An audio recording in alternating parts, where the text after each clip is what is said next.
hello, hello. Go ahead and turn down this desktop music because it is a little bit loud. Can you even still hear it? Nope, there we go. Okay. All right. Hello and welcome to the stream, everyone. Thank you for joining me on this Monday afternoon. I have like 5,000 tabs open because we are going to be doing a lot today, but I need to get a little bit organized here. All right, I think we can send that away and bring this up. Okay. All right. So thank you for joining me. Today we are going to be doing a couple of things, and those things are talking about poems and reading poems and writing poems. Okay. Just real quick before I get too into this, how are audio levels? Let me know. And I think that that's all that I need to make sure is fine before we're good. Okay. All right. So, first, I think that we should start with reading poems before we start writing them. That way we can get a little bit warmed up, figure out what it is that I do when I write poems, and then you and I can work together to actually write a poem along with a random word generator that I have. It's going to be fun. It'll be a whole thing. We will probably write something that is wild, if not good. So let me actually bring us over to the Chrome tab. Nope, not the Chrome tab, the document camera. Okay. Transition. All right. Hopefully you can see me and my lovely notebook that I have here with my document camera. Okay. So I'm not going to read you all of the poems that I have done for this 100 poem challenge, but I have a few. I don't know if you just want me to read a couple or like 12 of them. I have 12 written down that I am willing to read. If you would rather I do more or less, either one is fine. But before I get into that, let's actually talk about the 100 poem challenge. So this is something that I started on April 1st. It is not an April Fool's joke. But it is a challenge that I wanted to do myself, but I also invited all of you to do, where you write one poem every day for 100 days. I wanted to do it to try and hone some of my skills and just give myself, like, you know, a regiment that I can follow, hopefully, for all 100 days. I've done pretty well. There have only been 2 or 3 days where I was like so busy that I had to write the poem the next day, but that's okay. We all slip up and it's fine. But I do have 24 poems here for you, and I would like to read a couple of them to you, if that is all right. Okay. So ooh, this is always so scary. Like, even as someone who has had their poems published, like, it's terrifying. I guess I've never done it like in a live format before. So, okay. So the first one that I wrote is about,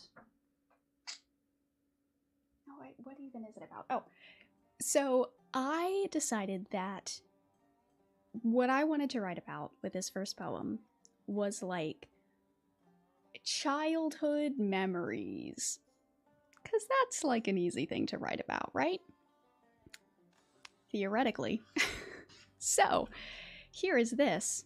Now, for those of you who are unaware, I grew up in the middle of nowhere in West Virginia. Like, out in the boonies, like, on a ridge, right next to the woods. And a lot of the time during the summer, I would sleep with the windows open because it was really nice. And this is a poem about that. And I'm actually going to take my headphones off because this music is a little bit distracting in my ears. Okay. That summer, The only time I felt alive was in the hot dark of July nights. I slept with the windows open, let my skin dream of pollen-laden breezes from the secret deep of the woods, where fairies lived and drank dandelion tea, and knew nothing of my heavy-hearted footsteps that drove away the voles and soft-breasted swallows and hummingbirds so small that you held your breath, for fear a single sound would break the spell that kept their pomegranate bodies aloft. So that is poem number 1. This one I think is like fine. I'm not in love with it, but I think it's not bad. Legal Kimchi asks, was the ridge blue? As in the Blue Ridge Mountains. It was actually. And so the reason why it's called that is actually because with like the atmosphere looking across the ridges, it looks blue instead of green. So yes, to answer that question. Ooh, does line 2 need of? So yeah, let's get into some of the nitty-gritty of this. So there is, let's see, an of right there, the hot dark of July nights. This is one of those things that, like, grammatically it could work either way. You could have the of, you don't have to have the of. They could be hot dark July nights. But that changes the sentence from focusing on the nights. So like the hot dark July nights, that is all describing the nights. The nights becomes like the subject of the sentence.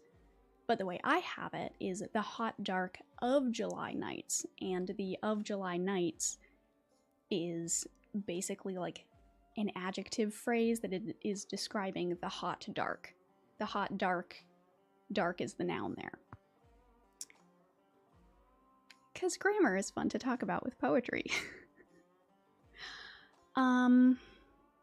Let's see. Pomegranates do be fragile. They do. Pomegranates, and the thing that was hard here is it's just so tough to like have an image in your head. Like I have this image of sleeping with the windows open and hearing all of this stuff happening outside, and then my mind sort of wandering and like literally wandering as far as this poem goes, and thinking about what is going on in the woods right now. Like what is happening in the woods in the middle of the night when all of the people are asleep. And so that is where this poem came from, was those thoughts. And writing about dreams is very difficult because you need to have something that like grounds it. It can't just be like totally surreal because there's nothing for the audience to like hold on to there. There needs to be something solid for them to hold on to. And so that's sort of why I did this, is I didn't like lean too far into the fairies and the magic. It was more like about the animals and how, you know, all of the animals are so like skittish and small and delicate that any sound that you make or any movement that you make in the woods like freaks them all out. So that is this one. Listen, Lulu, I love the Imagists. The Imagists are my favorite type of poets. I love them very much. Okay, let's go ahead and go on to the next poem. I think number 2. Which one is number 2? Oh, all right. Number 2, I want to give a content warning for. It is called Give Leda a Scythe, and it is a reinterpretation of Leda and the Swan, which is a poem that is based on a myth, and it has to do with a woman being sexually assaulted by a swan. So if you don't want to hear a reinterpretation of that, feel free to take a break for a few minutes, and then we will come on back. I feel like this is the earliest content warning for poetry that has ever happened in a stream before. I'm sorry, we're starting off real heavy. Okay. This is Give Leda a Scythe. Scythe. They're words. They can be pronounced however you want. Okay. It happens suddenly. His legs on your wings. You try to run, but he plunges his thorny forearms into the leaves of your back, antenna sending chemical messages through your paper-thin skin. He begins. When it's over, you ask yourself if extinction would really be so bad if this is the cost of life. He tries to run, but you lunge, sinking scythes into flesh, an emerald skeleton made of hooks and eyes and a death. You drop his body beneath a rhododendron leaf and watch a white caterpillar meander across, eating as she goes. I like this one. Where to even begin with this? Oh, so it's a reinterpretation of Leda and the Swan, where Leda and the Swan are both praying mantises. If that was not immediately clear. This one was hard. I knew exactly what I wanted out of this poem. I wanted to do this reinterpretation, and I wanted it to be like Leda getting revenge, I guess, or having her sort of be in control of her own life. And I immediately wanted it to be praying mantises, because when praying mantises mate, a lot of the time the female just eats the male. He's just dead afterward. And so I thought that that might be a good way to spin it, where she got the power in that power difference there. And then when they became praying mantises, then I was like, oh, what if I talk about like extinction? Like, they are an endangered species, and so there's that element of like, you know, he is doing this awful thing to save the species, and it's, you know, this like really like morally just thing, in his view at least. And she has to grapple with, is this something that, you know, we should let happen if it is good for the species? And sort of weighing her feelings about what is happening to her versus what is best for praying mantises generally. And I didn't want it to be too graphic.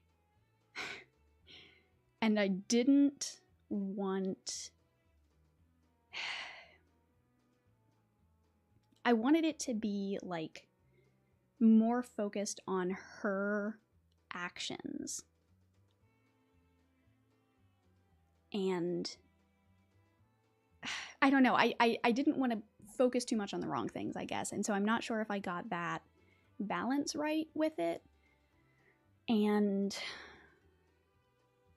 I worry that I don't have enough stuff building up to her like fighting back.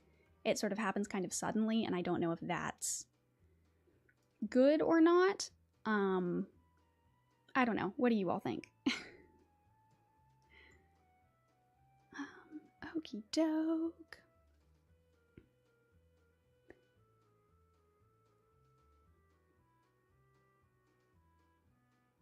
Leda should have eaten Zeus. Yes. Ooh, it's interesting how both the assault and the revenge are baked into the system. Like that for these praying mantises, they're both like biological impulses, I guess. That is interesting. I consider exoskeleton. Do I not have... is that... I don't bring up the word exoskeleton, do I? Oh, I do say emerald skeleton. Do you think exoskeleton would work better? Oh, Wanda says, I think the switch happened pretty quickly too, but it's fine. Is it fine? I hope so. And this is one of the hardest things with poetry, is a lot of the time poems come from very like passionate places, and they come from a lot of like inspiration and stuff happening in the moment. when you're inspired to write poems. But then you still have to like go back and revise them. Like revising poetry, like you have to do that just with any kind of writing that you do, whether it's prose or poetry. There is a revision process where you do things like this, where you question like, okay, are these the right words? Is it the right structure? Do I need to add something in here? And so yeah, I think that this does need revised, but I'm not sure what to do with it. And I think I might wait. I think for like all of these poems that I write for this whole challenge, I think that I might wait and not revise any of them or change any of them at all until the whole thing is over. I don't know. We'll see.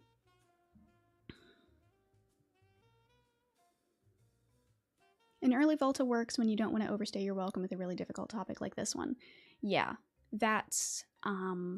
So a volta, for those of you who are not familiar with poetry terms, a volta is like a shift or like a turn in a poem when things like it's going one direction and then the volta happens and it shifts. So that's sort of like what happens with he tries to run. Like that is the volta there. Is there a reason it's rhododendron? It's because...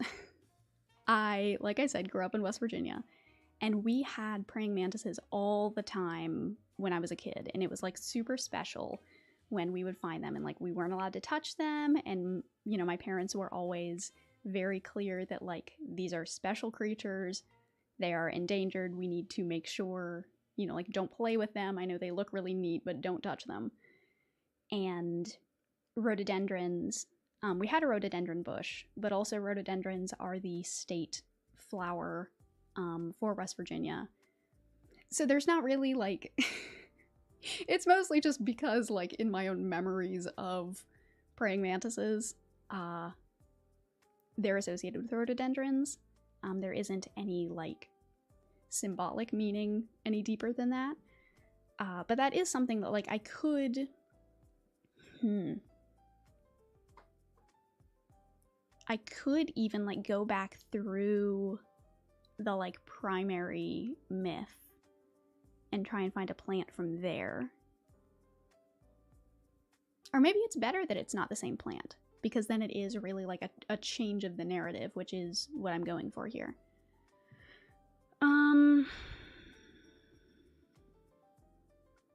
Of hooks and eyes and death is a good line, so adding exo to the skeleton would make me want to put made in the last line, making it less punchy.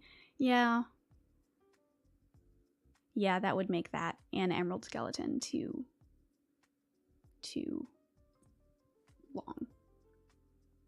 long. Yeah, so these are all, Louis, these are all my poems that I'm sharing right now, but in a little bit we will go and write some together. I just wanted to share some of the stuff that I did first. Okay. Let's see. I think that is all that I wanted to say about this one. I don't know. I'm glad that you all seem to like it. I was really, I was just so like, I don't know, anxious about sharing some of these. Especially because some of them are bad. Like some of them are like comedically bad. Like I know that they're bad, and I will be sharing some of those as well. So be nice, please. Okay. Ooh. Okay. This one is a sonnet. And I don't write in traditional form very often because I find it limiting. But limits are good. Limits force you to think about things differently, and they force you out of your comfort zone, and they, you know, it's a good thing to do when you are trying to become a better writer, is to experiment with limitations. So let's read this. Yes, we are all done with the swan stuff. We can come back, woo, and we are done with all of that. All right.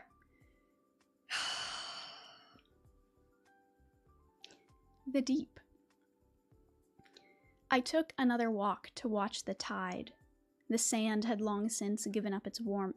a nightly offering up to the sky. But barefoot, restless, silent, I went forth. The metronomic churning of the waves made quiet all the murmurs I held deep. I sank into the sand, shrugged off the day, then drifted into something almost sleep. At once the ocean wind began to scream and whip and blind with salt and sand and hair. I tried to turn and run, but like a dream, was suddenly neck-deep and gasping air. "You foolish thing," the wind began to drone. "The night belongs to us and us alone."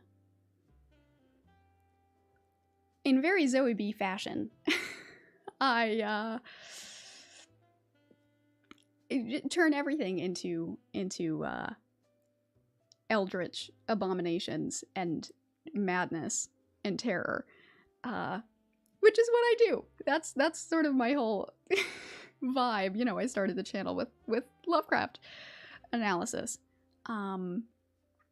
but I'm really happy with this. It took me a long time to write because the meter and the rhyme are just tough for me. So the thing with sonnets is there's a few different kinds, but all of them are in iambic pentameter.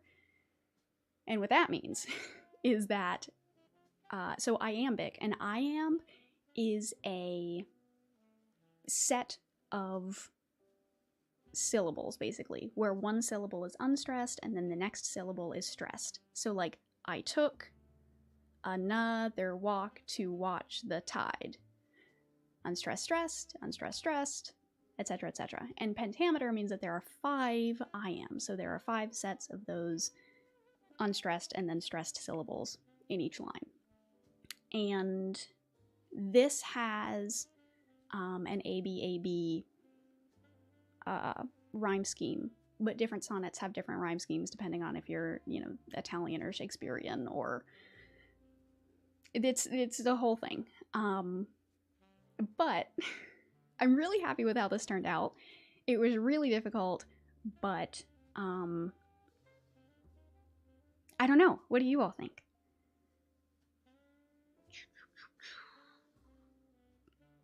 Louis says, I'm still wondering where that rural West Virginia accent is. Listen, I'm not from southern West Virginia. It's the deep south of West Virginia that has the accent. Ooh, goosebumps. Good. Rasmus says, well, I was planning to take a stroll on the beach. I apologize for making everything terrifying. Let's see. Wanda says, quick question. Is it fine if I screenshot some of the poems I like best? Yes, that is fine. Just don't, like, sell them on the internet. Okie doke. Ooh, Cheryl says, I noticed that you have nothing crossed out or changed. Is this just how it came out of your brain and then you edit it later? So this, I don't know if you can see this mess happening down here. It might not show up very well on YouTube, but for this first group of poems, I wrote it all in pencil and did like all of my editing in pencil and then like rewrote it in pen. So no, this is not how it initially started. This is not the first draft of this poem. And in later poems, you will see that I decided that was too much work. I was wasting a lot of eraser. And so I decided to just do it all in pen. And so you will see things crossed out, etc. later on. Let's see.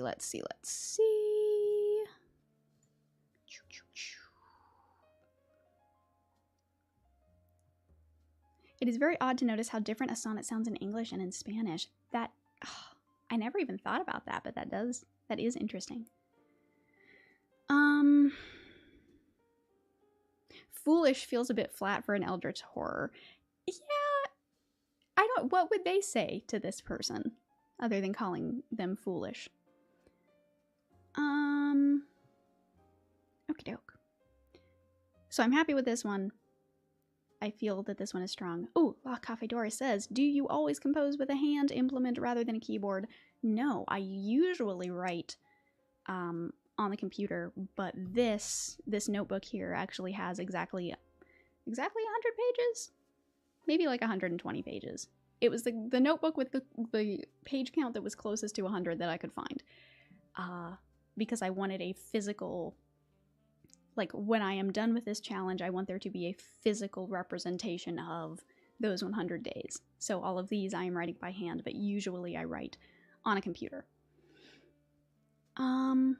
Don't you ever feel the need to recover those erased lines? I sometimes go back and recover some things to use in other poems. Yeah, that is the one thing that is tough about writing by hand, is that you lose some of those. But I have done that with other poems. And Rasmus says, is there a reason us is capitalized?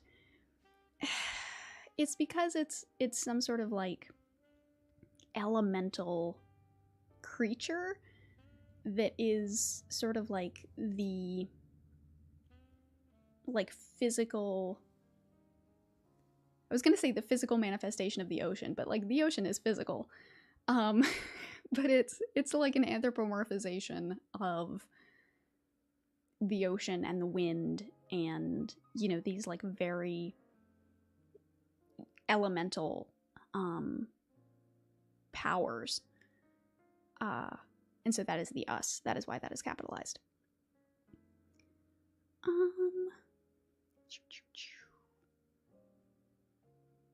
An avatar. Yeah, man. Okay. So let us move on. Which one is this? Do I want to do that one? I think we're gonna skip that next one that I had written down because it's a little sad. This isn't a stream for sadness. What is this? Oh, this is 3 haiku. I'm going from one formal form to another formal form.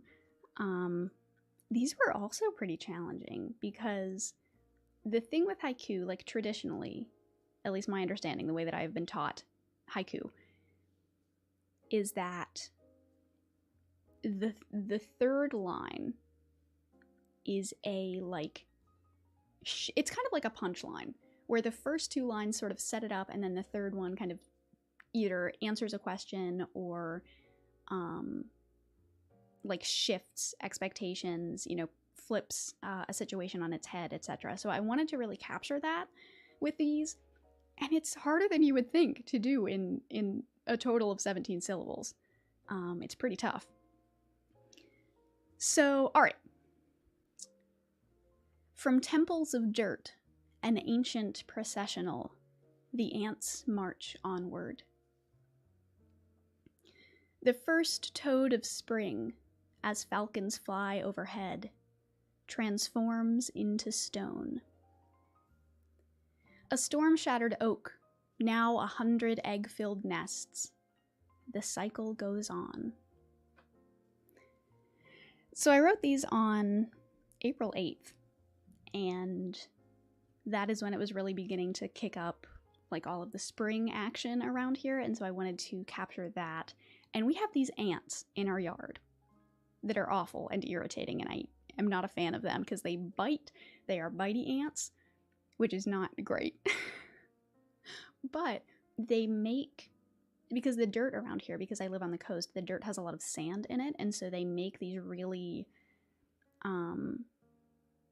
they make anthills, which most ants that I grew up with did not really make. They just sort of like lived underground. They didn't have above ground hills, anthills. But these ones do. And I liked the idea that they were temples, and so I wanted to play with that a little bit. Processional is 4 syllables, but I loved that word and I didn't want to get rid of it, and so I was like, okay, I only have 3 more syllables in this line. And it was really tough. But I'm happy with it. I don't know, what do you all think?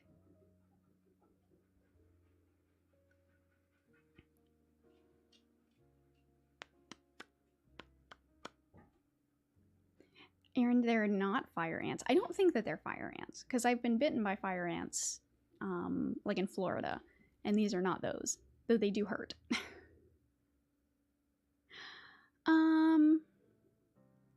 These, especially the ants one, gives me Worm at Heaven's Gate vibes, though Stephen's poem is a different form. Yes.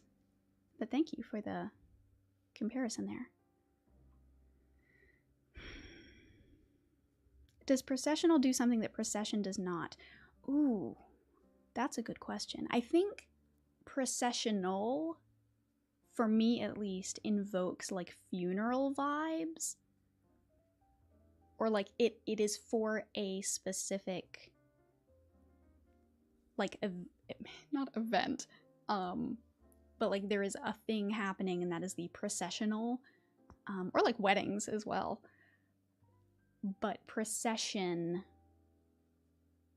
could be anything, I guess, and I really wanted to keep that like religious connotation to things.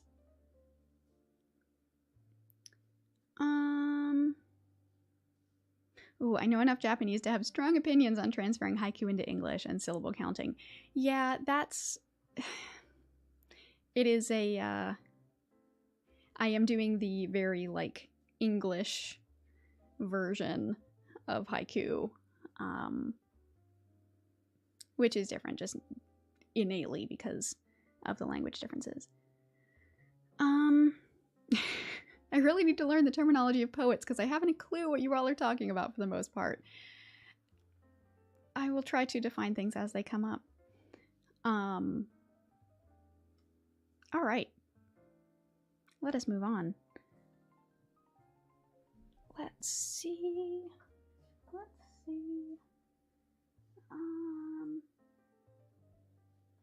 No. This one. Oh. Okay. Here's one of the bad ones. This one is so fun and I love it. Okay. It's called Bees. Bees, bees, bees on the breeze. Bees in the trees and bees on the leaves. Please leave the bees alone. They are endangered. So... This one I wrote a day late because I had been filming a video that is coming out here in a few days. I was filming that and it took all day and it was exhausting and frustrating. There were just a lot of like technical things that I had to deal with. And so this was the poem that I wrote. And it is what it is, and what it is not very good. This feels like a kindergartner in a good way. Is that good? I'm glad that you all like it. It's so silly. It's so very silly. And yes, if you are in the patron-only Discord, then you will be familiar with this because this is so far the only one that I have shared. And they liked it. They thought it was silly. Has a great rhythm to it. It feels meant to be performed aloud. Yes. Yeah. A kindergartner with an agenda. That's me. Why do I want endangered to rhyme with bees? Endangered. That's how I should perform it. Okay, moving on. What is this one? Oh. Okay. So, how do I say this? I have a particular genre of poem that I write that is this genre of poems is usually very like, I don't know the words to use, like very like passionate or sensual, but it's all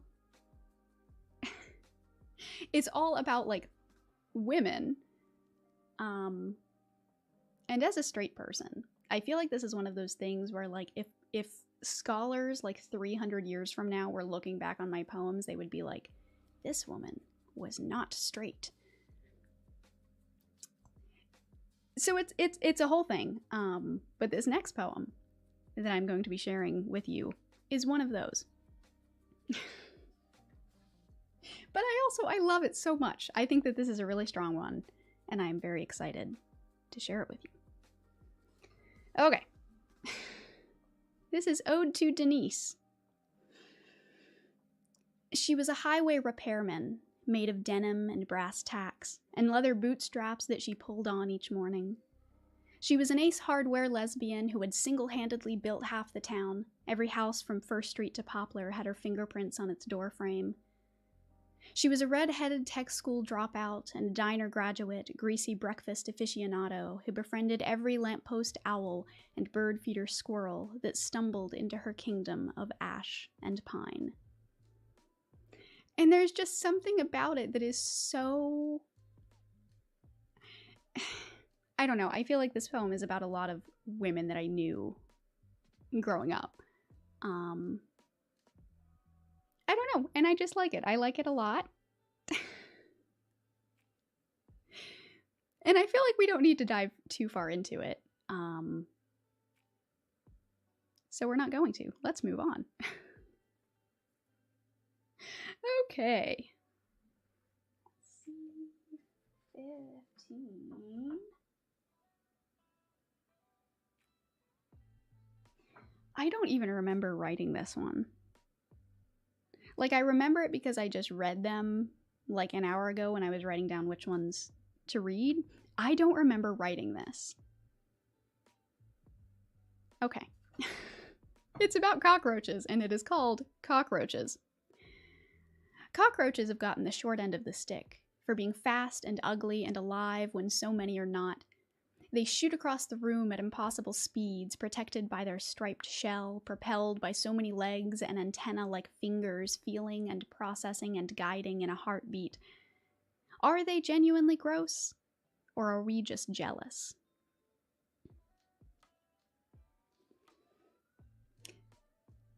I don't remember writing this. Do I remember writing this? I don't know. I remember like thinking a lot about cockroaches, but I don't remember actually writing any of these lines. I don't remember why I chose these words that I chose. I just remember... Yeah, the cockroaches did write this, Beatrice. Beatrice says, I love how many of your poems have to do with insects. It's because I love... So insects and... Well, and just like bugs of any kind. Like spiders and gastropods and stuff. And like creepy crawly, like mice and rats and voles and birds and things with tentacles. Like anything that people find a little bit gross, as far as like animals, I want to write about them. Something about bugs are funky. Bugs are funky. The 7 Plagues of Zoe. Yep. Yep, that's me. Okay. Next one. Okay. Oh, this one This is one that I didn't change anything. I wrote it as it came out of my brain. And I will let you be the judge of the quality. She gives us so much. Our food, the whole green earth.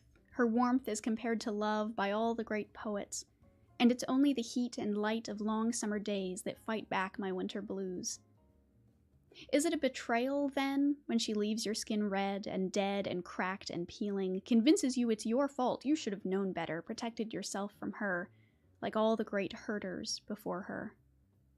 If she is love, if all the poets were right, is it supposed to hurt?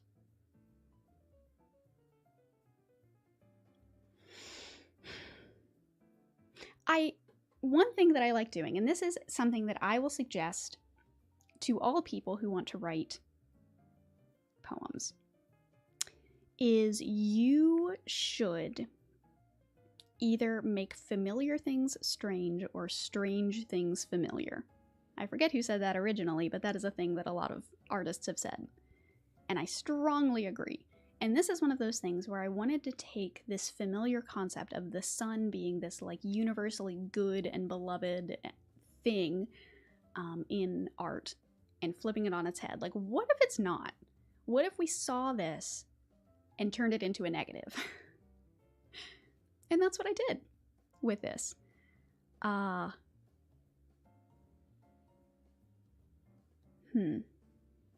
Red and dead works as an internal rhyme, but dead alone is a bit weak to me.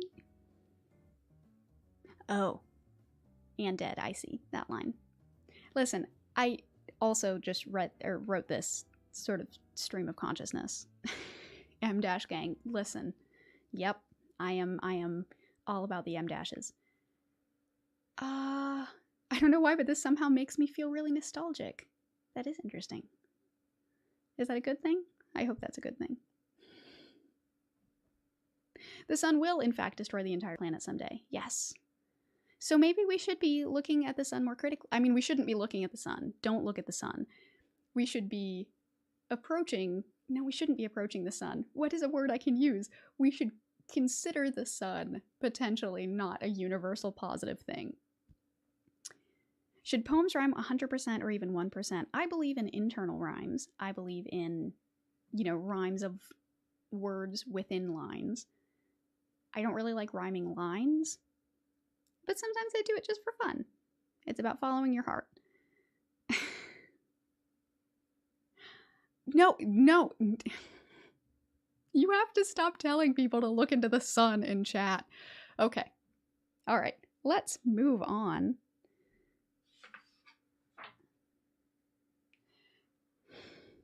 This is another bad one.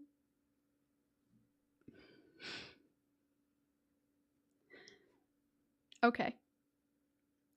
Let's just get it over with. Potatoes. I was born in this hole, and I will die in this hole, said the potato to her green-eyed children. I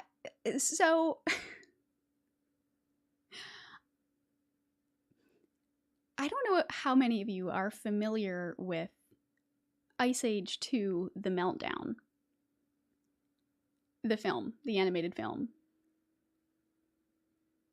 Starring Ray Romano. But in that film, there is I believe a stink bug, some kind of beetle, I believe, who says, I was born in this hole and I'll die in this hole. Because the whole point of that is that the ice caps are melting, or not the ice caps, the ice age is ending and melting, and they have to leave before their whole area that they all live in gets flooded. And he's like, no, I don't want to leave. I don't want to go on this migration. I was born in this hole and I will die in this hole. And that's just in my brain, permanently. That's one of those, niche cultural references that, nobody gets because it's a movie from, 2010? 2006. Oof. Oh, I'm old. Okay. From 2006. That was not super great. I think it's better than the original Ice Age, but that's just me. You should do a literary analysis of the Ice Age franchise.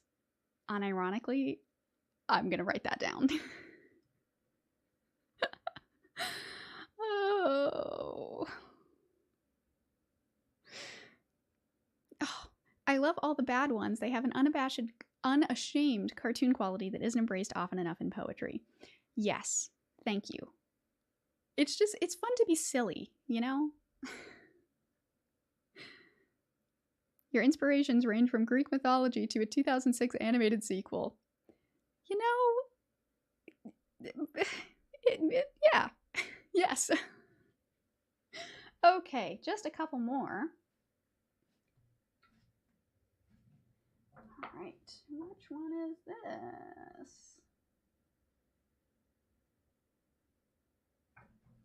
Okay, so I recently moved to the coast, as I said. And so I've been thinking a lot about the ocean because I now live at the ocean. And this next poem is about the ocean, and it's kind of sad. It is called I Wouldn't Want to Live Forever. Do you think the shells know who they are? Do you think they remember each crab and mollusk that crawled inside and called them home? Do you think they fell in love, that mass of flesh and her calcium sweetheart? Do you think they know their partners are doomed, 'tis the curse of life? Do you think they warn them? Or just let them go, watching like an angel of stone, and then sit with their grief among an unimaginable throng of widows who wait at the bottom of the sea and let the water flow across their faces until, with time, they are ground down to nothing? I didn't intend for this poem to be sad. I wanted it to be about shells, like anthropomorphizing shells, and thinking about, like, okay, what is the life of a shell? What would they think about? And I was like, oh, they have creatures that live inside of them. Let's talk about that. Let's think about that. What are the implications of that? Okay, the creature dies. The shell does not. Would the shell be very sad when the creature inside them dies? And maybe that's why they sink to the bottom of the ocean and get, eroded and turned into sand. I was not intending for it to be sad, and then it just ended up that way. Do you think there is a ghost in the shell? Now there's an idea. Sounds so weird, the romance between shell and animal. Shells are skeletons. Are skeletons sad? Oh. Now I need to write a poem about this same thing, but with, like, human skeletons being sad when our flesh husks are gone. Maybe they wouldn't be sad, because maybe for them, because they're on the inside, it's like a freeing thing. Whereas the shells are on the outside, so it's like, no, you were here and now you're gone and I can't hold on to you anymore. Whereas our bones are like, yes, finally, no more flesh. Do our gums get sad when we lose our baby teeth? Guys, there's too many emotions about bones happening. I feel like this is illegal. You're not allowed to feel so many things about bones. Brings a new meaning to she selling seashells on the seashore. It does. That's kind of morbid. Yeah, shells hug, skeletons are imprisoned. Exactly. Okay, let's do the final one. The one that I wrote yesterday. Because as you can see, this one is 23. Yesterday was 24. Today will be 25. And I'm going to put my hair up because it is kind of warm. Okie doke. Oh. I forgot that this was the one that I wrote. This is actually very fitting. It was the springless south. It was the burn-your-feet grass and dirt made of the ghosts of shells, and April sunburns that fade by May. The air was 1,000 pounds of sea breeze salt and other people's sweat, and gulls like vultures circling parking lots. You wanted this, he reminds you, as you melt into the pavement. It has been so hot here the past few days. It has been like in the 80s in April. And like, to be fair, I do live in the South. And that is part of the reason why we moved, is to have the heat for more of the year. but it's so hot. Ooh, who is he? In my mind, this is my husband. Though I guess the roles are reversed because he's really the one who was like, I need to move somewhere warm. And I was like, okay, that's fine. I enjoy the heat. I like it. Ooh, Louie, you're in Savannah. Oof. Yeah, that humidity though.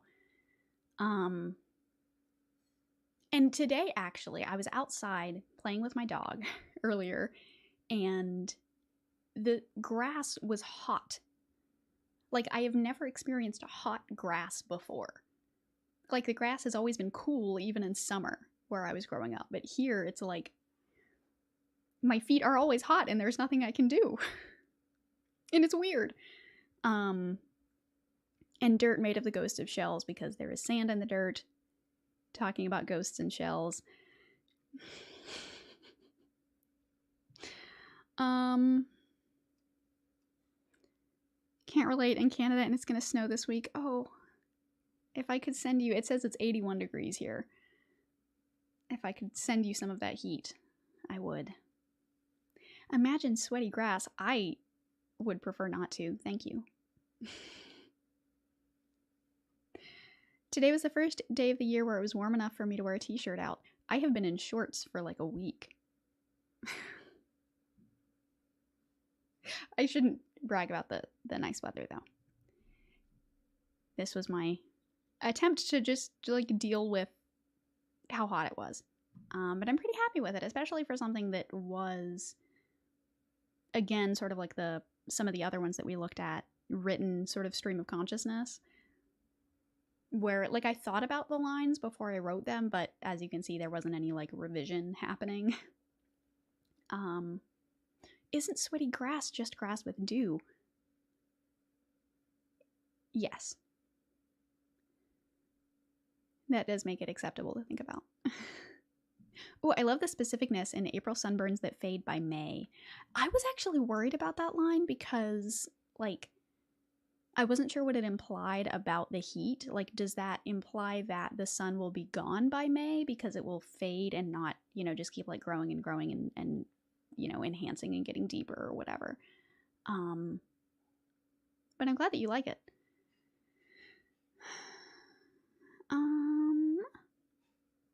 Okay, by May you've usually bought sun lotion. That's true. May sunburns that fade by April. Yeah?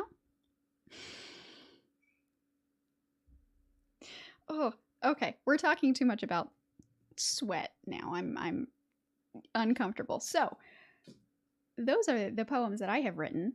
Again, not all of them, but I am happy with them. There are a couple bad ones, a couple silly ones, a few sad ones, but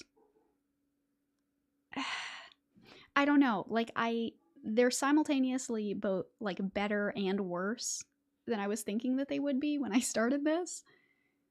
And there's not, at least from my perspective, there's not like a huge shift in quality from the beginning to the end.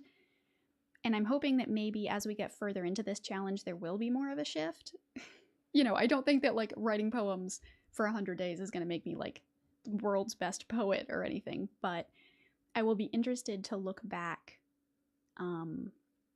later and see how things have changed. Because I'm not sure that there is a lot of change throughout these. I don't know. It'll be neat. It is to be seen. Okay, let's see to this. Aha. All right. So, Zoe, do you want to be the world's best poet? I want to be a good poet that people like and enjoy, and I can bring some happiness to people's lives. I don't think that I want to be the best. I don't want to be the very best, like no one ever was. Okay, so, I have not written a poem today because what I wanted to do was come together with you all and write a poem with you. And I have a Chrome tab here with a Google Doc because I have a couple of things that I want to, like caveats and limitations and stuff that I want to try out. I have a random word generator here. And what I want to do is generate a word that will be what the poem is about, like generally speaking. And then choose 2 more words that I will have to connect with a metaphor. And then number 3, now this, it might be impossible. We'll see. But number 3, I want to choose maybe 2 or 3 words that have to be in the poem no matter what. So, ooh, I'm a little bit afraid of what could happen here. Okay, yeah, Mad Lib poetry. Here we go. All right, so what I'm going to do is click the button, and then I will let you all choose which of the 5 I should pick. Oh, I'm so frightened. Okay, generate random words. It did nothing. Generate random words. Okay. All right, so we have honey, request, caller, mass, and expert. Ooh. I feel like any of these could be, like, both honey and mass, I think, are, like, have enough, like, multiple meanings that would be fun to play with. I don't know, though. Caller could be an interesting sort of, like, theme of, you know, being restrained. I don't know. I mean, it is up to you. Oh, no. I mean, yeah, I guess being a bee has,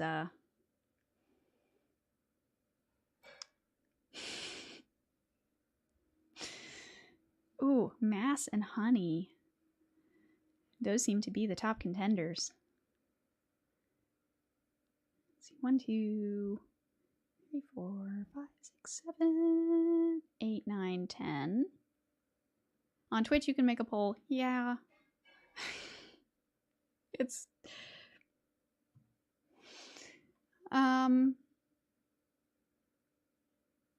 Caller and honey is dangerous territory. That sounds messy.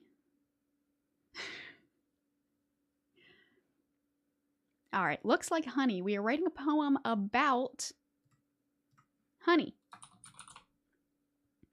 Let's make these bold, just for fun. Okay, now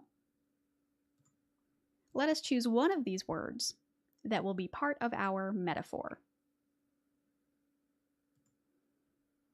Box, kiss, heat, trucks, or chair. These are all very basic nouns. I enjoy that. I think that is great. Hello, Sunny? Sunny? Sunny? Thanks for making it. Hazel says, this is actually an interesting concept for poem making. This is like, if I ran a poetry creative writing class, this is the kind of thing I would do, because it forces you to, like, think outside the box.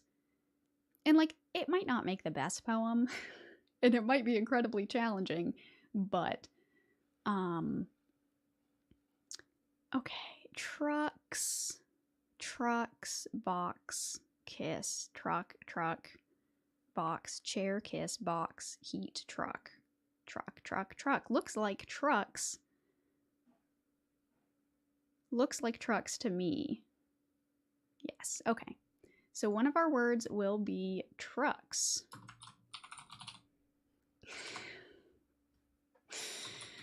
Oh, okay. Seat, cable, oranges, health, and band. Ooh, another nice combination of words that have multiple meanings. All right, oranges. What does trucks mean? Trucks are like, well, it depends. Some people consider like semi, like trailer vehicles to be trucks, but usually it's referring to pickup trucks, which are like cars that are big, that have the back taken out so you can put stuff in there. Car people don't respond. Okay. Band. Oranges. Oranges. Seat. Cable. Oranges. Oranges. Seat. Cable. Health band. Oranges. It looks like oranges. Or trucks. Oh wait, no, trucks was the previous. Yeah, looks like oranges to me. Okay, trucks and oranges. Ooh, okay. I'm already getting a couple of ideas. And now let's choose... Let's just choose 2. Oh, all right, let's choose one of these words that I have to put in the poem. No matter what. I have to find a place.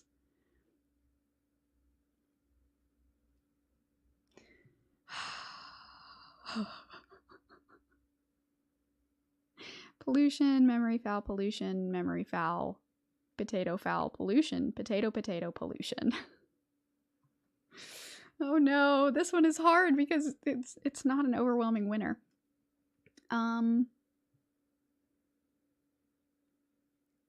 Looks like potato and pollution seem to be the 2. I'm just gonna grab those 2 if that's all right with you.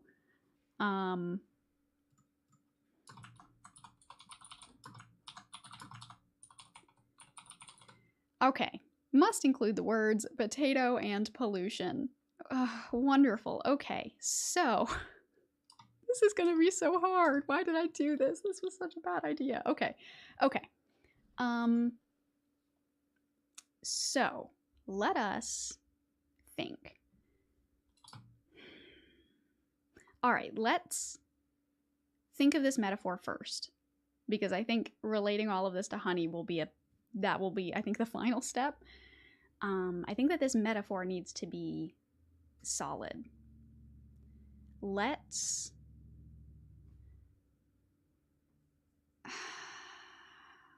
I think what we need to do is think about the characteristics of each of these and then see where they overlap. So trucks are, they carry things. They are mechanical, man-made. They transport. That's sort of carry.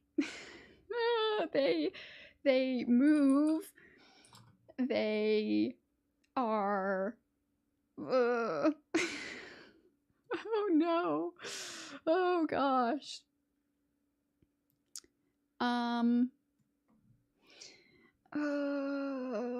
Trucks have seeds. Oranges have seeds? Ooh.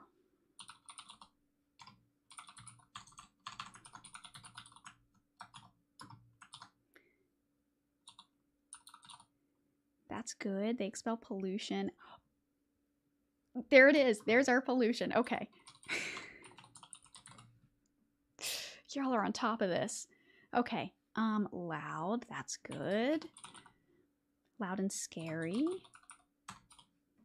If I could spell seeds, peel. We could also use peel as it relates to like peeling out of a turn.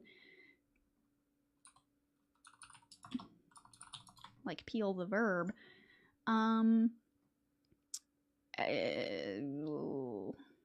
Oranges are acidic and sour. Pollution is acidic. That's good. All right, oranges are aromatic, not aromantic. Grow on trees. I apologize if my keyboard is too loud. Sweet like honey. Ooh.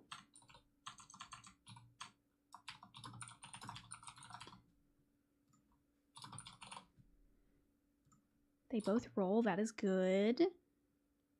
Sour gas is a petroleum term? That is interesting. Okay. EUM. Yeah, natural as opposed to man-made. Good, good, good. Imported with trucks.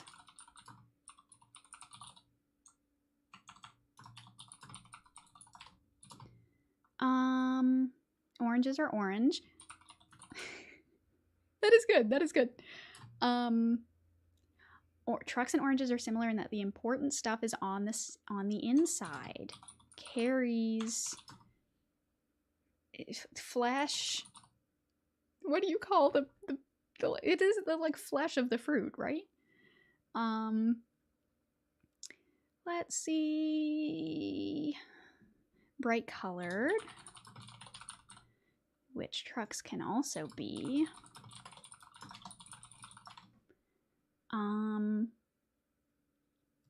Yeah, oranges are clean. Truckers have flesh, yeah.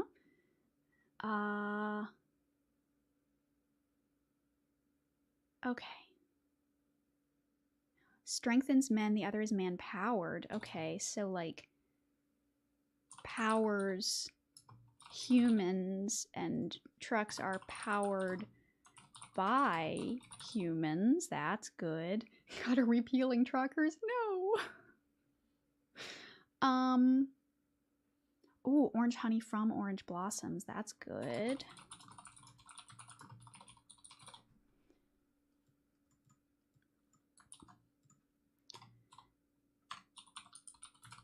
Sweetness, like oranges. Oranges are plucked and moved far from their source, kind of like truckers. Ooh, that's good.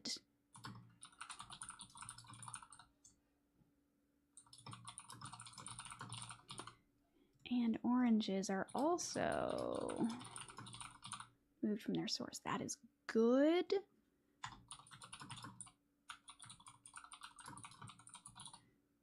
Okay. Both attract flies. That's... Do trucks attract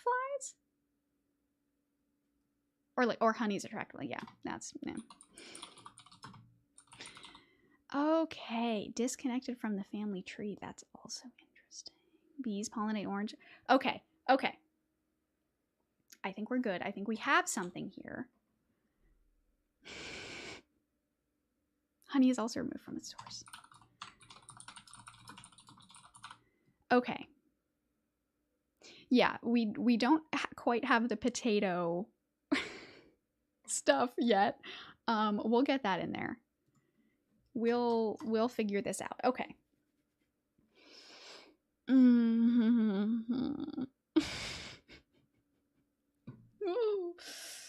All right. What do we do with this now? Let's...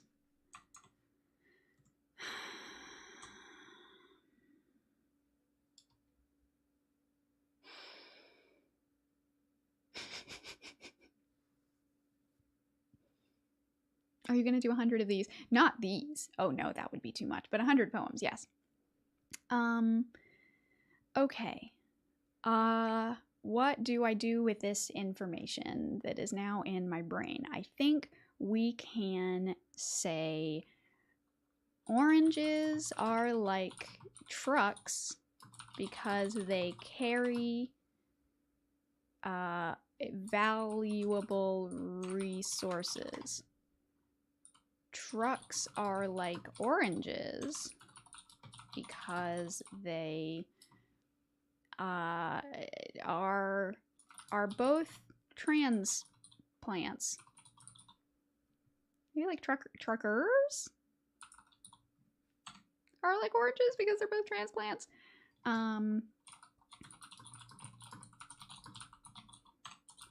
They both roll. Oh gosh. Pollination to pollution. That's good. I'm writing that down.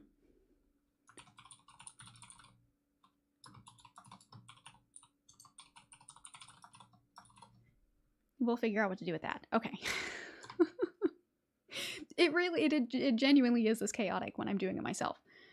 Something about potatoes. Oh, okay.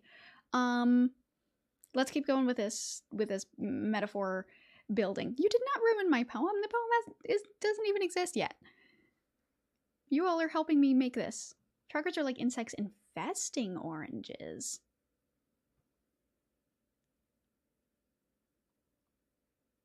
I'm trying to think if that works. That is interesting. Pollution as human pollen. That's good. This is good. You all have such wonderful ideas. Okay. Oranges are like trucks because they have a human power relationship.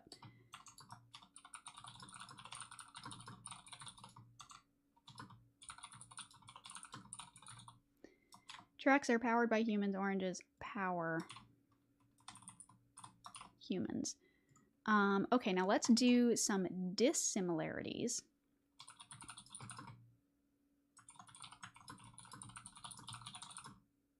Well, do I want to do it in that format? Probably not. Because oranges are sweet. Trucks are acidic. Yeah, but they're both acidic, I guess.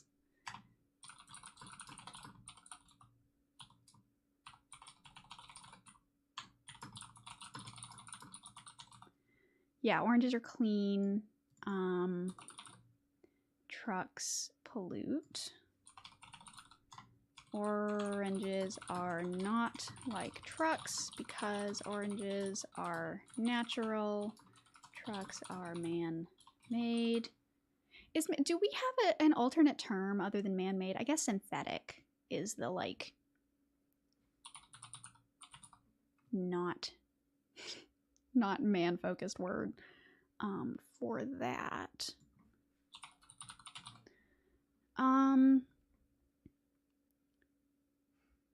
Trucks haven't existed as long as oranges. We could do something with time. That's a good idea. Artificial. Artificial is the word I'm looking for. Thank you.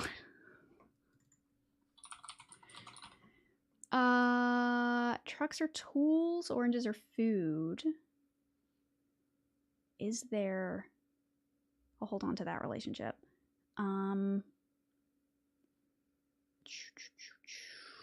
The color orange is a social construct. Explain. A truck work orange. That's good. Ooh, artificial orange flavor. That's interesting. I don't know if we can fit that into here, but that is a good idea for a poem. Okay.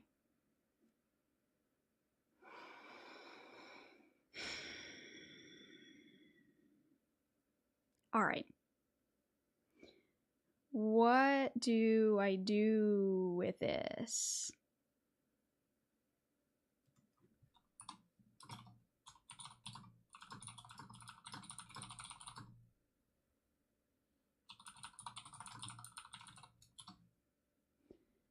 Spooky chemistry. Yes, spooky chemistry. Trucks can be orange, but oranges cannot be truck. Now there's your philosophical thing for the day. Great job, Zoe. Wonderful words. Okay. So we have this orange truck metaphor. We have how they are similar. We have they're different. We can work with that somehow. I think now we need to figure out. So this poem is about honey. You know what? Let's just start kind of writing concepts down. So the poem is about honey.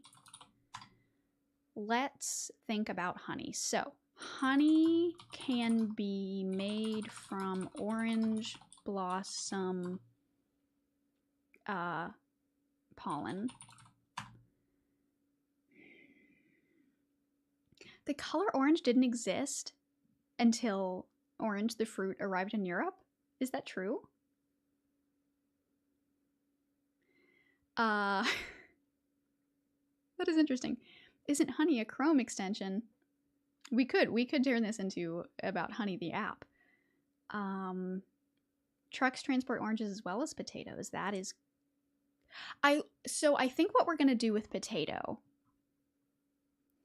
I think potato... I want to call...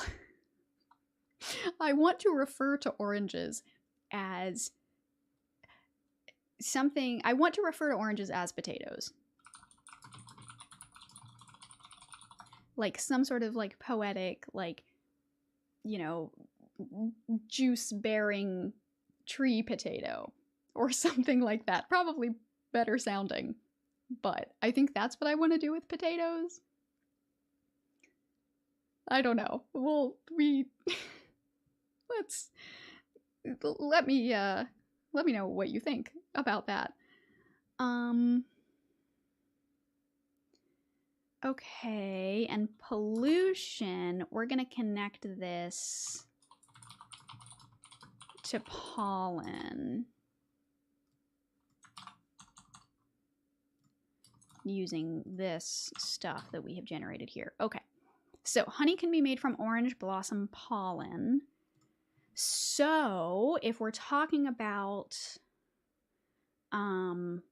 if we are talking about the generation of honey, then we have to we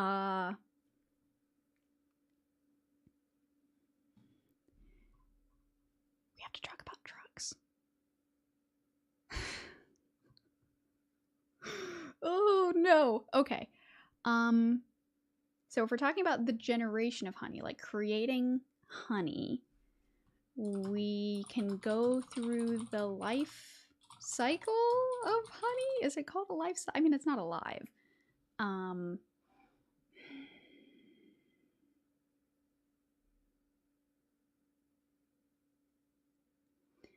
So the life cycle of honey, and we can compare the trucks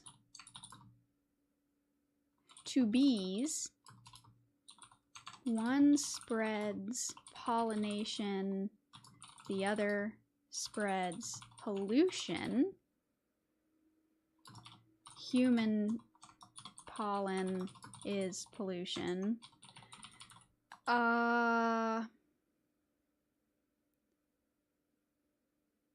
Ooh, honey is like produced by bees the same way that trucks are. That is interesting. Do I want to do that? One spreads pollination, the other spreads pollution. Okay, let me actually add space after paragraph. Okay, now I can see a little bit better. So bees make honey the same way we make trucks. Does that work? I mean, because then we're comparing trucks to honey. It doesn't matter. It's our poem. We can do what we want. Human pollen is pollution. That's a really good idea about pollen makes us breathe bad, allergies. So comparing pollution to allergies makes us breathe badly.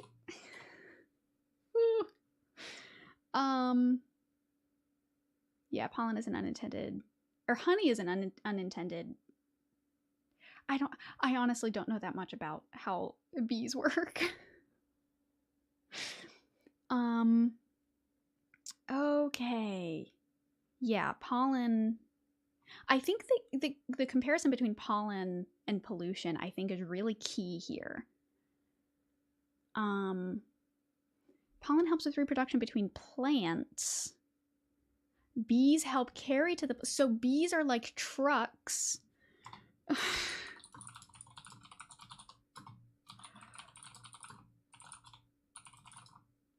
Carrying the life-given pollen to flowers.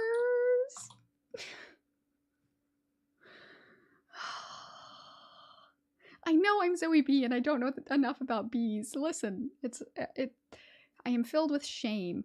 Yeah, so bees equals trucks is not quite... This whole thing can be about trucks. I mean, it has to be about honey. Okay. All right, no, we're getting somewhere. So we're talking about the generation of honey. We can go through the life cycle of it. Bees make honey. So let's go through the steps. Step number 1. Or I actually think that I want to go in reverse.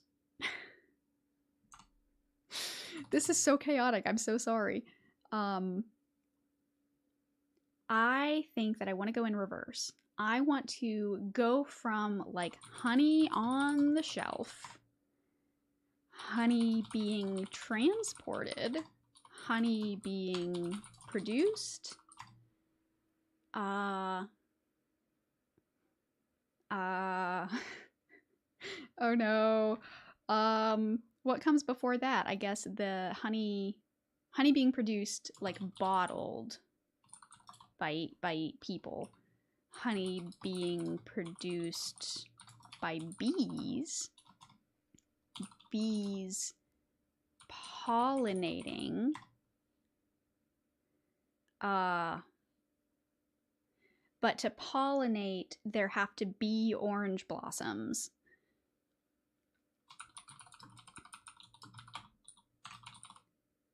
So we're going all the way from honey all the way back to orange trees. You can connect the importance of pollen to the environment, the contrast of... Oh, right, we're doing the pollution stuff. Honey being transported, this is where we can bring the pollution. The pollinating is obviously pollen. And then, oh shoot, I need the word potato. Oh yeah, we can end on the word potato. Okay. Okay. All right. I think we have something. Bees are like flying potatoes. In every way. All right. Let's...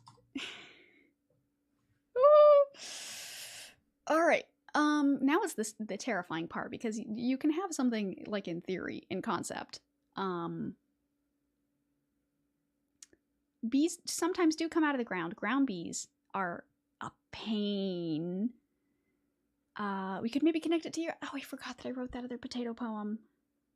Okay. Focus. We have this concept. Let's turn it into words.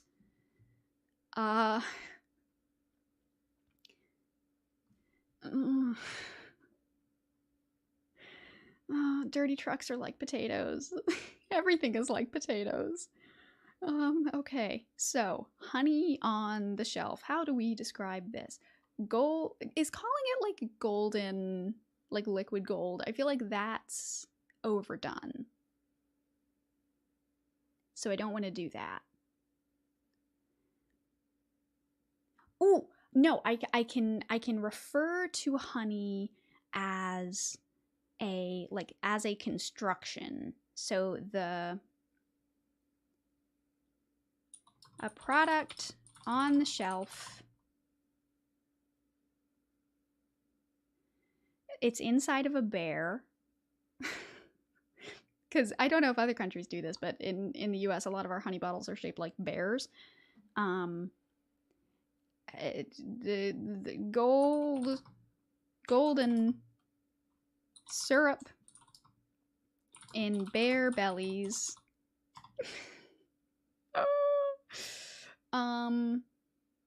Brought to a store near you by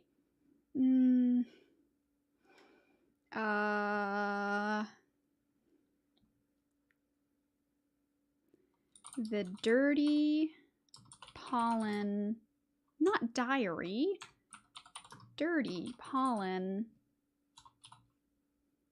I don't want to say pollen bearing, but yeah, let's just say by the dirty pollen. By the dirty pollen because pollen is like dropped by bees, but pollution is not dropped from trucks. It's like spewed.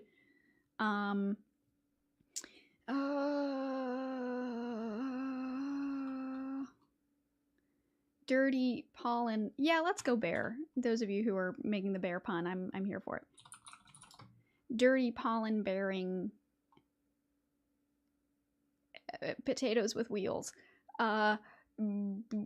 Trucks. I guess, do I have to use the word truck?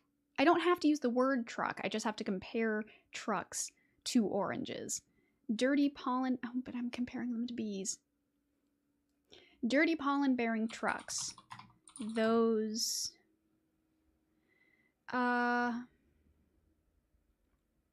synthetic, no, those artificial fruits.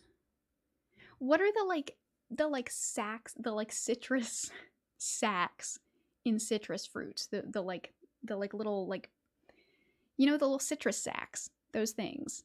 Do they have a name? Flesh, yeah. 18-wheeled potatoes. That's so good. Chambers. Pulp. I know pulp is like what it's called when it's like separate from, but they're like cells. Those artificial fruits holding precious liquid. Holding precious liquid in their bellies. I can't use the word bellies twice. In their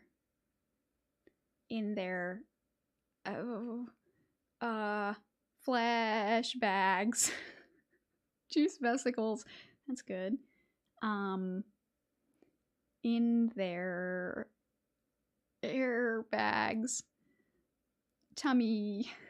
Stomachs. Oh no.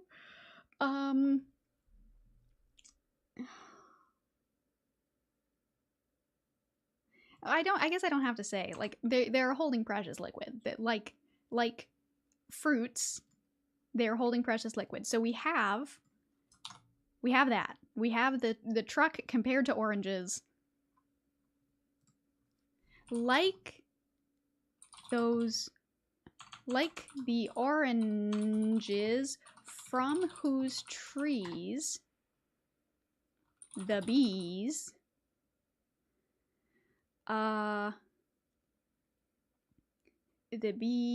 from whose trees the bees, oh yes, I can scroll down, from whose trees the bees have done what? Have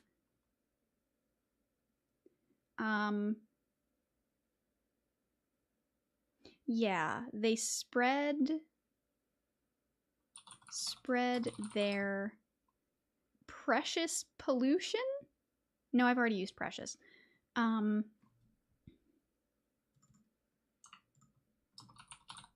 Oh, but I can't say gold because I have gold up here. Amber syrup. Have spread their precious pollution.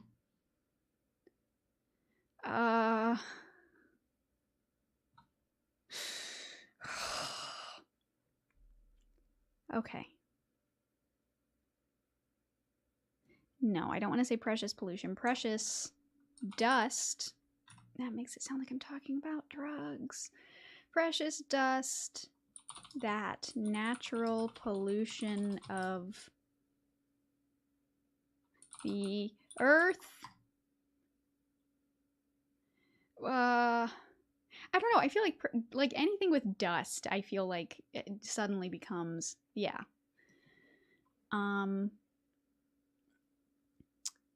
Natural pollution of the earth.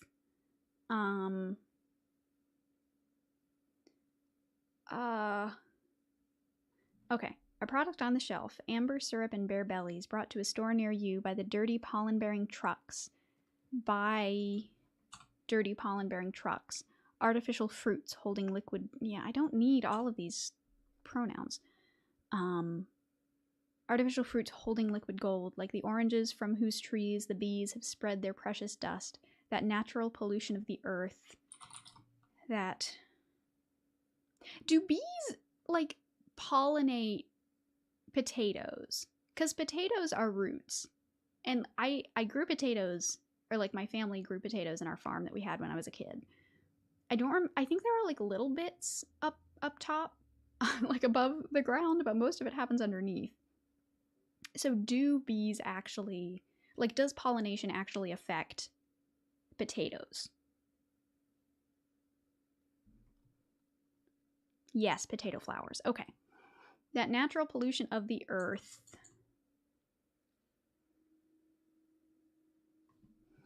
I don't want to use that twice.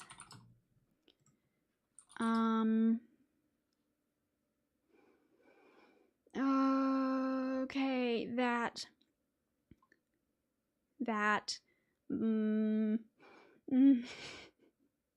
I don't want to use the word breeds.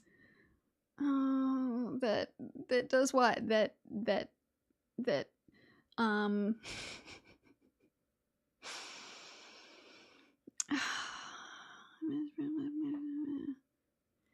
gives life to orange. I've already used the word orange.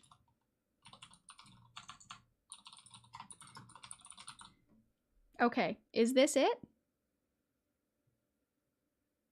Proliferate. That's a good word. That's a better word. Who said that? La Cafe Dora. Thank you.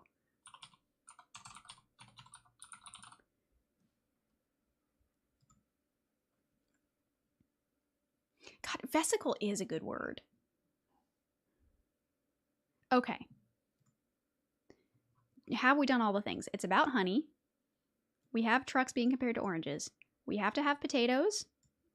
I did not do the thing where I wanted to refer to oranges as potatoes. And we have used the word pollution. Okay, let's see if this is okay. Let me know if this is acceptable to you all.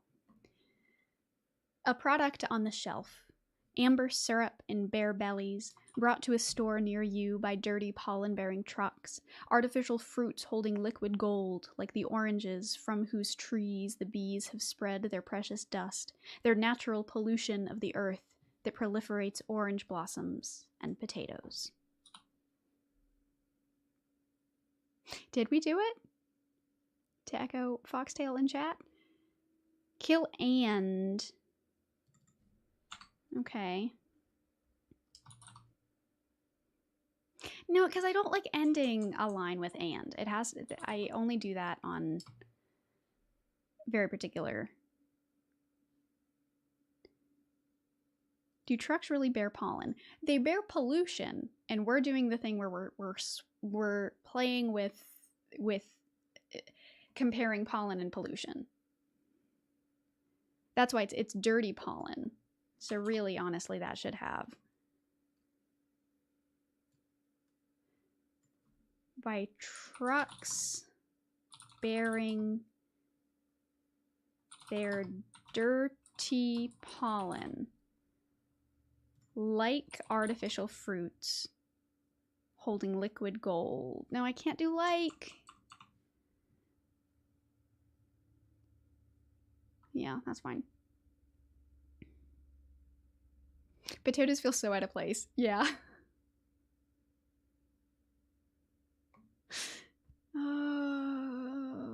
Potatoes, the brown fruits of the ground. Ooh, should I use as there? A amber brought by as like the there, that, and. Okay. I think we did it. That proliferates potato blossoms. Ooh. I don't know. I kind of like ending on the sad little and potatoes. Because it's all this like liquid gold, amber syrup, like orange blossoms, all this like beautiful imagery, and then it's just and potatoes. And I think that's kind of a fun little thing at the end. All right. So what do we call it? That is the question now.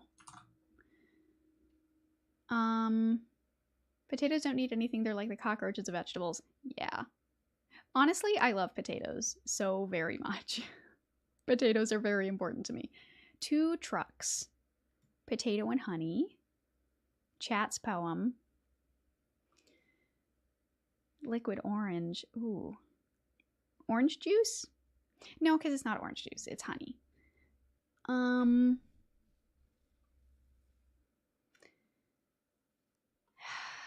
Yeah, 2 trucks is good.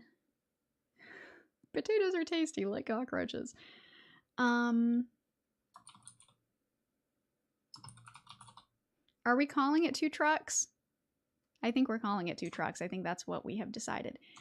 Is it just me, or does that look like it's like off? Like there's an indent there, like a space. No, don't call it 2 trucks. No, well, but it's funny. I like it. Okay. Listen, I love Lemon Demon. Okay.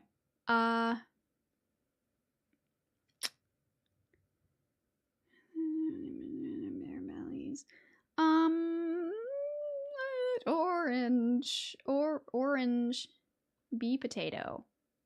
Burden of pollution. Ooh. Citrus fruits. Citrus fruits, polluted pollen. Nectar of life. That's it. That is it. All right, so I hope that this was helpful. I know people often ask, like, how do you write poems? Like, can you give me a crash course on what to do? Like, you know, I want to be a part of this 100 poem challenge, but I don't know where to start. Help. I don't actually know if this will be helpful. But it was fun. And I think that we made not a bad poem. I mean, a weird poem, but I don't think that it's bad. I think it's good.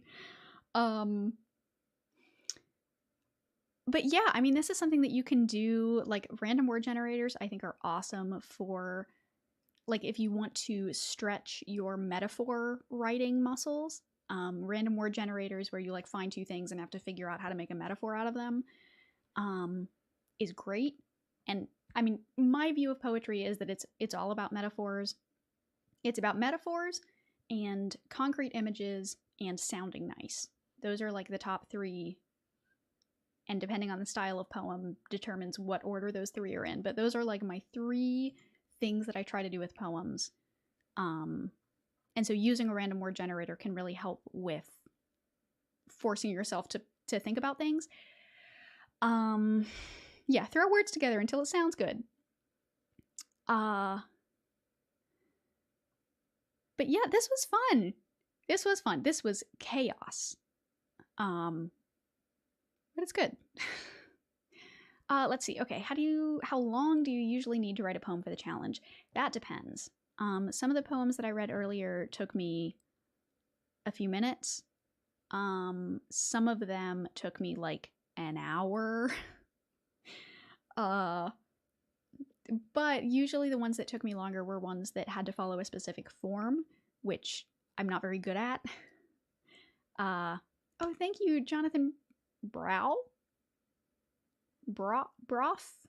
Jonathan, thank you so much for the donation.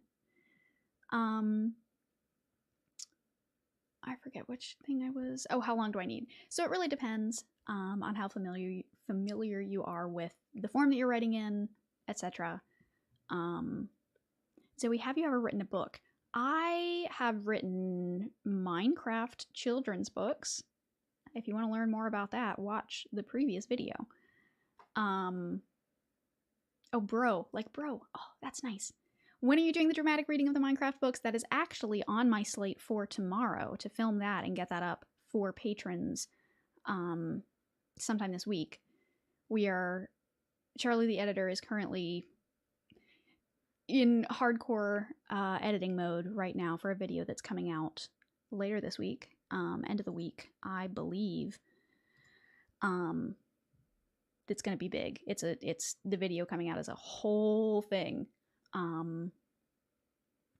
But have I ever written a book? There is another book that I have written that I'm not allowed to talk about it, and it will be the subject of another video that I'm making, that I'm currently actually writing the script for, in May. So if you want to hear about that, keep an eye out at the end of May. Still think you should end the bee poem with "Let the bees be." Listen, they all need edited, they all need revised. We will see how that one ends up. All right. Well, I think that this was successful. I am very happy with this poem that we made. I think that it's great. I think that you all did a wonderful job helping me out with this. Yeah, thank you all for coming. And let me get my face back here. There we go. There I am. Thank you all for coming. Thank you all for being a part of this Monday afternoon stream. And I'm trying to think if there's any like announcements that I need to make. There will be a video coming out later this week or this weekend by the end of the month. So, you know, however many days that is.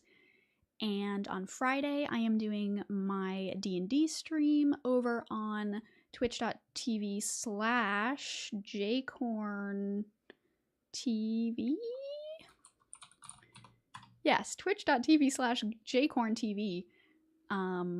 Jcorn is our wonderful dungeon master. So if you want to watch that, that is going to be on Friday at 1 p.m. Eastern, I believe. 1 p.m. or 2 p.m. I don't know. Follow me on Twitter at Zoe_the_bee. And you will get all of the updates and information on all of that. But I think that that's it. So thank you all for coming. And until next time, stay safe, stay warm, and I will see y'all again soon. I hope. Bye, folks.